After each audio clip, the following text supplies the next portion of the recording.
जिसमें मैं आपकी तरफ आऊँगी, साथ साहब आपसे बेसिकली जानना चाहूँगी कि अब हम समझते हैं कि as per this law now ना सिर्फ चीफ जस्टिस ऑफ पाकिस्तान की 184(3) के अंडर पावर्स डाइल्यूट कर दी गई हैं, जहाँ पे सुओ मोटो नोटिस लेने का क्वेश्चन अराइज करता है, बल्कि इसके साथ साथ जहाँ पे उनकी एडमिनिस्ट्रेटिव अथॉरिटी कंसर्न्ड है कि बेंचेस जो हैं वो किस तरह से कॉन्स्टिट्यूट होंगी एंड फिर केसेस किस तरह से फिक्स होंगे, वहाँ पर भी एक कमेटी जो है उसकी तश्कील दे दी गई है। तो आप क्या समझते हैं कि देखें, कानून को तो आप पढ़ें तो बड़ा डेमोक्रेटिक है, कानून को आप पढ़ें बड़ा वेल इंटेंशनड है, लेकिन कितना आसान या कितना मुश्किल होगा इसको प्रैक्टिकली इंप्लीमेंट करना? जो कुव्वत या ताकत का जो मंबा है वो आइन है, और जो आइन के अंदर मौजूद ताकत है या कुव्वत है वो उसकी हिफाजत की ज़रूरत होती है। अगर उसकी हिफाजत ना की जाए, अगर उस पर चेक्स ना रखे जाएं, तो उससे जो नतीजे बरामद होते हैं वो बड़े खौफनाक और ख़तरनाक होते हैं। और मैं समझता हूँ जो इरफान कादिर साहब ने जिस तरफ इशारा किया वो शायद इसी तरफ इशारा कर रहे हैं कि हमें इसकी हिफाजत की ज़रूरत है। अब उस हिफाजत के लिए जो इंतज़ाम और इंसराम करना है वो पार्लियामेंट ने करना है। पार्लियामेंट ने उस पर कानून साजी करनी है, क्योंकि उनके पास तो सिर्फ कानून साजी का अख्तियार है।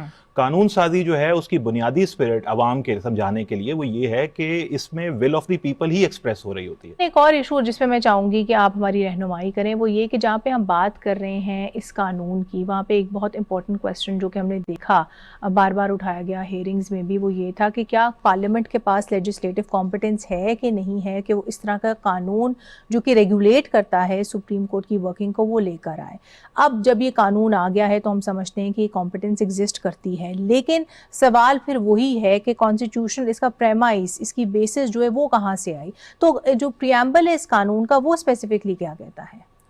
असल में ये सवाल इसलिए बार बार उठता रहता है कि आर्टिकल 191 का सहारा बुनियादी तौर पे लिया गया है इस कानून को बनाने के लिए। आर्टिकल 191 जो है आइन का, वो तो रूल मेकिंग पावर देता है सुप्रीम कोर्ट ऑफ पाकिस्तान को, जबकि जो तब्दीली होने जा रही थी वो आर्टिकल 184(3) में होने जा रही थी। जिन और आर्टिकल्स का सहारा लिया जा रहा है वो आर्टिकल 4 है, आर्टिकल 25 है, आर्टिकल 10A है। वो तो फंडामेंटल राइट्स हैं लोगों के, उसका ताल्लुक रेमेडी से है, जुरिस्डिक्शन से नहीं है। तो इसीलिए ये सवाल बार बार सुप्रीम कोर्ट में ना सिर्फ उठा बल्कि डिसेंटिंग जजमेंट भी ले आया कि 10-5 से ये डिसेंट हुई, और 5 जजेस ऐसे हैं जो जब अपना डिसेंटिंग नोट तहरीर करेंगे तो हमारे लिए बड़ा एनलाइटनिंग होगा कि वो किस बुनियाद के ऊपर इस कानून को ठीक नहीं समझते और इसकी लेजिस्लेटिव कॉम्पिटेंस से इनकार करते हैं। बिल्कुल, लेकिन अब ये बात तय हो गई है इस डिसीजन के बाद बेसिकली कि पार्लियामेंट के पास लेजिस्लेटिव कॉम्पिटेंस है। जी, नेचुरली बिल्कुल एब्सोल्युटली।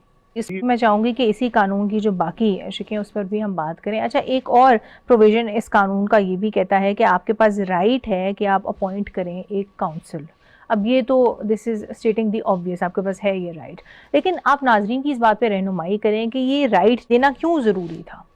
कानून में कुछ प्रोविजंस ऐसी होती हैं जो पहले से मौजूद राइट को रीइंफोर्स कर रही होती हैं। यानी ये हम सब जानते हैं इस प्रोफेशन में कि किसी को अपना वकील अपॉइंट करने की इजाज़त कानून और आइन के तहत हासिल, बिल्कुल, लेकिन उसके बावजूद भी अगर कानून इसका तस्करा कर रहा है तो इसकी अहमियत सिर्फ इस हद तक है कि ये एक रीइंफोर्सिंग प्रोविजन है कि आपके पास ये इख्तियार है एक्सेस टू जस्टिस के प्रिंसिपल्स के तहत कि आप अपनी मर्जी का वकील खुद हायर कर सकते हैं, एंगेज कर सकते हैं और उसको सुप्रीम कोर्ट के सामने पेश कर सकते हैं। अच्छा, एक और इम्पॉर्टेंट चीज़ जिस पे मैं चाहूँगी कि आप लोगों की रहनुमाई करें वो ये कि जहाँ पे हम बात कर रहे हैं इस डिसीजन की और उसका क्या इम्पैक्ट होगा सेपरेशन ऑफ पावर्स के ऊपर, जो कि डिबेट बार बार सामने आ रही थी, उसका क्या इम्पैक्ट होगा हमारी पार्लियामेंट्री डेमोक्रेसी के ऊपर, तो आप किस तरह से समझते हैं कि ये डिसीजन जो है ये इन दोनों चीज़ों को स्ट्रेंथन करेगा? असल में मैं समझता हूँ कि हमारे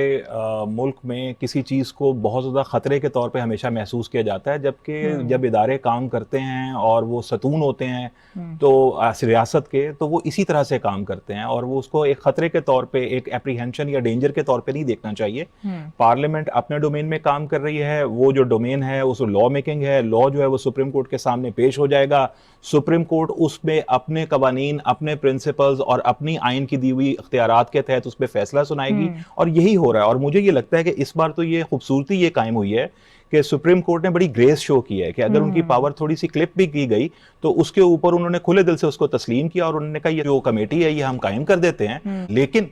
ये कहते हुए ये भी देखना पड़ेगा कि इसमें डिसेंट मौजूद है, 10-5 डिसेंट है, जिसका मतलब है कि 5 जजेस ऐसे भी थे जिन्होंने इसको अप्रूव नहीं किया। वो समझते थे कि इसकी वैलिडेशन नहीं होनी चाहिए, वो ये समझते थे कि मुकन्ना की तरफ से ऐसा जो कानून है वो इख्तियारात पे हमला है, वो इंडिपेंडेंस ऑफ जुडिशरी के खिलाफ है। तो ये डिसेंट भी पढ़ना हमारे लिए बड़ा इंटरेस्टिंग होगा, लेकिन इस वक्त ये मुल्क का कानून है और सुप्रीम कोर्ट ने इसको वैलिडेट कर दिया, जिसका मतलब है कि मुकन्ना का बनाया हुआ जो कानून था वो लेजिस्लेटिव कॉम्पिटेंस आज की तारीख में तो कम से कम जरूर रखता है। जी बिल्कुल साद साहब। मूविंग ऑन, एक और इम्पॉर्टेंट क्वेश्चन जिस पे मैं चाहूँगी कि आप नाजरीन की वजाहत करें वो ये है कि जहाँ पे हम बात कर रहे हैं राइट ऑफ अपील के हवाले से, वहाँ पे आप ये बताएं नाजरीन को कि अगर एक शख्स जो है उसके ख़िलाफ़ फैसला आ जाता है और वो इस कानून के तहत अपना राइट ऑफ अपील प्रोस्पेक्टिवली इस्तेमाल करना चाहता है, तो फिर बेंच जो है क्या वो सेम ही होगा जिसने इनिशियली उसका केस सुना है, या फिर बेंच की जो कॉन्स्टिट्यूशन है वो तब्दील हो जाएगी?